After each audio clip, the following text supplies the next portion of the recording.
know who's here at each time.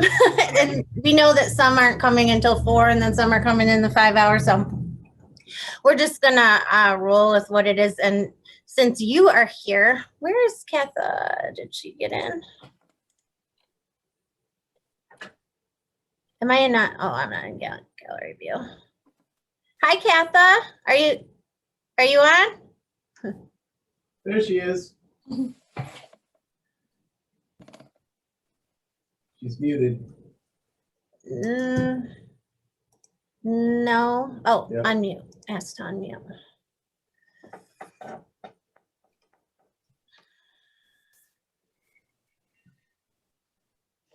Can you hear us, Katha? Yes, I can. Awesome. Hi. Hi. Your voice sounds great. Yes, it does. I want you to meet. I've got to switch over here in my view. Where am I? Hold on. I want you to meet Lindsay. Hello. Hello. Hi. How are Hi, you? Lindsay. Very nice to meet you. Good. Nice to meet you. So, Lindsay, can you give a little introduction to Katha about, and then we'll go into everything. Yeah, absolutely. So just introduce myself briefly. I can do Yeah, that. you Yeah, do so a lot to share over time. sounds good. Yes, I live in Durham, North Carolina. I'm a PhD student at UNC Chapel Hill in the City and Regional Planning Department. And I'm doing my dissertation research on public, innovative and inclusive practices for public engagement. And so I met Monica and Jim probably, 2 or 3 months ago now? Yeah. And I'm going to be studying the work that they're doing in Pontiac as my case study for my dissertation. And so, yeah, so I'm really excited to be here and to learn more about what's going on in the city and think about how I can kind of incorporate that in my research. Okay. Mm-hmm. And you're researching how it's done, Yeah, so specifically the application of a design thinking process to inform transportation planning. And so it's an emerging practice in the transportation field. They're one of the early adopters. And so I want to learn how it's done, what are the outcomes, how it's assessed and measured, that kind of thing. Okay. Mm-hmm. And Katha, could you share a little bit about the Pontiac Parks and Rec and so forth in your work in the city over time? Yeah, we started out in 2012 and as a community group, just really a group. We're not 501c3 at all, but just community people. I had retired and I wanted to stay busy. And so it just kind of worked out that I ended up forming a group called Friends of the Pontiac Parks. Okay. At the time, our city was under what's called financial management, which means that our budget was not aligned and balanced. And because of that, the state took over the management of the city. And that caused our parks, which already were in a declining state and not really being cared for because city monies were being aligned other places and decisions were being made based on politics rather than equity. So we had decline in our city parks. And so we just kind of took on the idea of let's clean our parks, let's do a better job of maintaining our parks. And so we began to partner. I'm a GM retiree. And so I naturally migrated toward GM and I began to work with companies in our area to get them to have they have volunteer days where they have their employees to go out and do community projects. And so we started working with companies. Well, first of all, there was no signs in the park. So we got companies to pay for our park signs in the city. And they would, if they paid for the sign, they got to put their name on that sign for the life of the sign. They didn't have to take any commitment to the park, just pay for the sign. So we got signs in all the parks. And then, you know, we aligned with groups to do cleanups, and we painted. I mean, we did, some of those people just did, you know, amazing things for nothing, you know. And so we just began to see the parks begin to emerge and come up. So from my standpoint, community engagement is very, very important when you're trying to make a change. You know, when you're trying to do something in a city, community engagement is very important. You know, it has to be at the community level. And we're slow at that. You know, we're kind of, especially in the low income cities and cities that are challenged with a lot of different problems, it's not easy to get that community engagement because people are trying to put food on the table. People are trying to stay out of trouble, stay out of jail, and these kind of things. So, you know, keep from being killed by the police.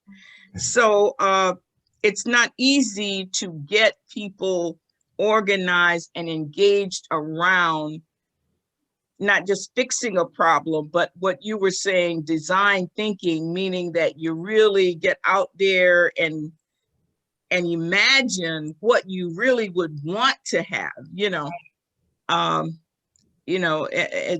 then go from there. You know, you envision the way that you want to go.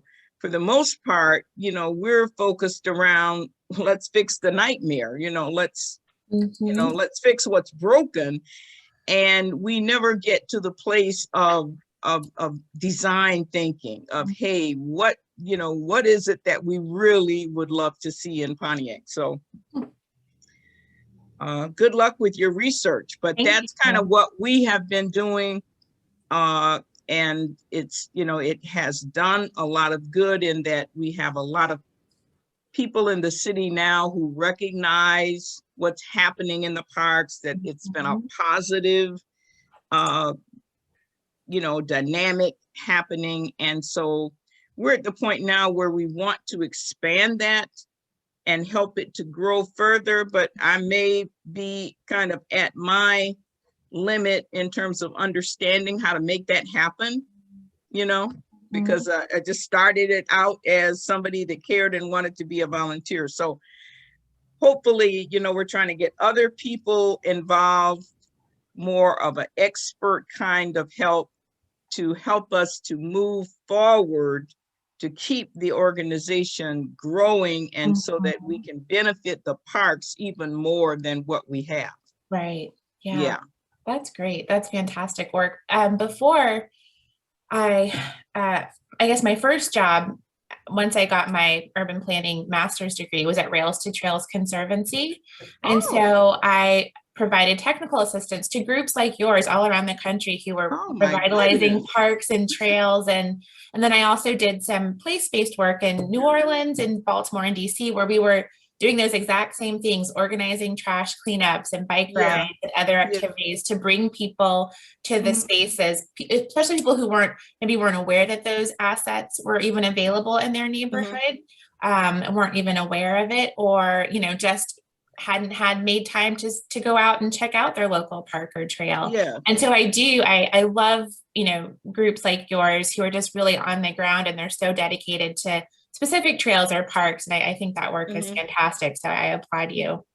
Well, thank you. But that sounds great that it's great to meet you, you know, hopefully at some point, you know, because we always need help with, you know, just consultation and trying to understand, you know, what's the next step for us. You know? Absolutely. I'd be happy to talk with you more. Okay. Okay, I'd love that. I would love that. Awesome. We're off to a great start already.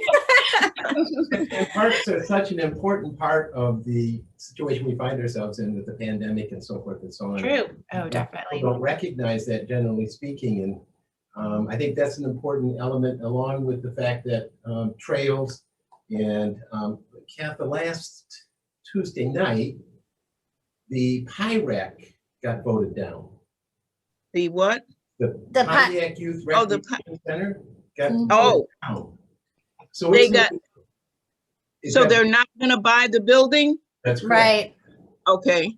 So all of a sudden, we have another way of implementing and pulling forth good design Mm-hmm. on behalf of our youth. And parks and Where they're such, going. and trails and such are such a big part of that possibility thinking that I think we'd be in a very good place right now to be talking about those kinds of things from the standpoint of what does good design do that bad design tries to address.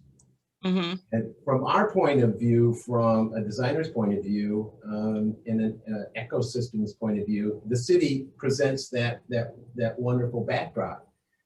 In addition, the surrounding natural areas enhance that natural backdrop. So given that they don't have a plan that I'm aware of in this moment for what is to become of the dollars and or where that would land, with the exception, there was some comment made that it might end up at United Shore at their building up that they bought from US Soccer. And that could be good. The youth center? The youth center could end up locating up at the United Shore facility because they bought the US Soccer. And I know soccer is an important element, but I'm not sure that that addresses the kind of recreational, design elements that could be incorporated. But we think it has a good chance to be downtown. And I think maybe we've always talked about it at the Phoenix Center and so forth and so on. That might be a timely transitional point to engage. And we had some additional conversations regarding the library annex. Mm-hmm. Technology that's in the buildings in Ottawa Towers. And I still think that's a viable concept, but if you put all of those things together and are talking about finding funding, you have a much stronger point of finding the appropriate funding for such an endeavor. Mm-hmm. So we're thinking this is, kind of the tent poles for what could be some valued proposition on behalf of youth, but most importantly on behalf of the city. And, we've been advocating to get our youth downtown for several years and to no avail for the most part. I think it's just crucial. I think the reason we don't have anybody downtown is because no one had any connections to their downtown for the last 10, 20, maybe 30 years. And if you're not getting those as a young person, if you're not getting the signals and the engagement opportunities to have an emotional connection, you're not going to be there. I mean, just alone, 60% of our college graduates, our best and brightest as they're called, leave the state. 60%, well, 60%, okay, we got 40% left to choose from. And yet we still don't have our young people tied emotionally to their city, and they drift, and inappropriately so. So I think this is, pointing out that some effort should be made to engage them.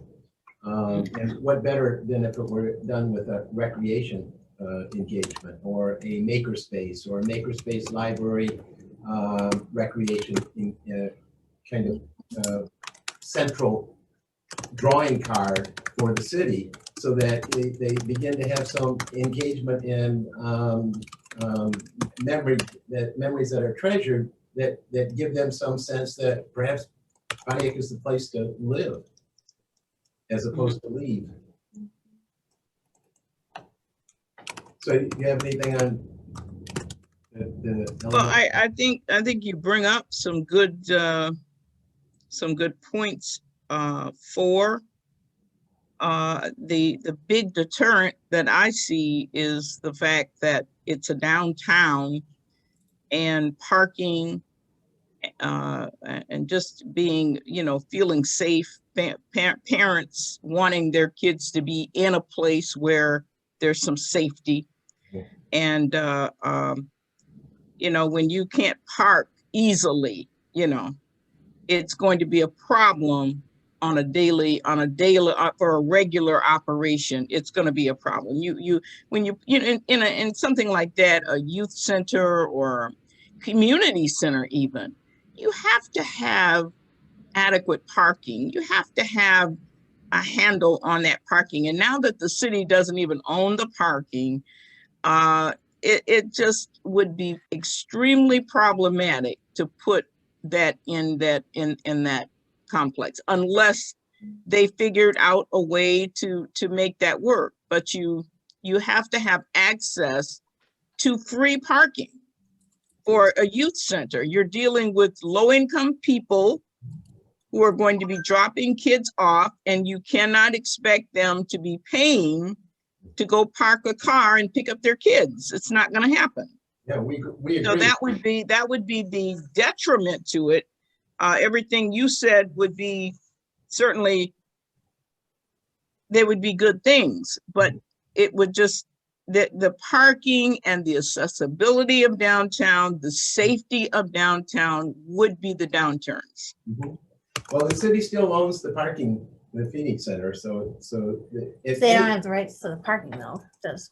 I'm sorry? But they don't have the rights to the parking, but they do have the ability to call it back if Yeah. it's not being performed on. Yeah. So, but you're right, that they Yeah, did give it's always away, going to be an issue. they did give away the rights to the Ottawa Towers. However, there's also an MOU that's that has not been formed yet, and it was said aloud that they were going to do the MOU, you know, after the deal. Of course, they didn't do any community engagement or an MOU before the deal, which you would imagine most folks do, but they we still have the power to call on the MOU. Hi, Tina, by the way. Hey,